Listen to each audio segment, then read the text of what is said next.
It was a rainy evening in London. Amelia, a 65-year-old widow, walked slowly down Baker Street, her hands trembling as she held an old, weather-worn letter.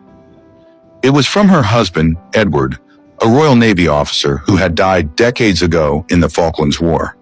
She had kept it hidden in her dresser all those years unread. Today, something told her to open it. She sat on a park bench under the gray sky, pulled out her glasses, and unfolded the letter. Edward's words were simple, but full of love. My dearest Amelia, if you're reading this, I'm no longer by your side. But know this, I never left you. Not really. Every cup of tea you make, every flower you water, I'll be there. Love never dies. It just changes form. Tears mixed with raindrops on her cheeks as she smiled. For the first time in years, her heart felt warm.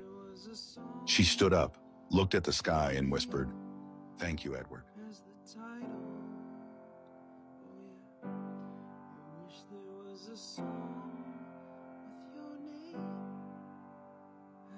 Title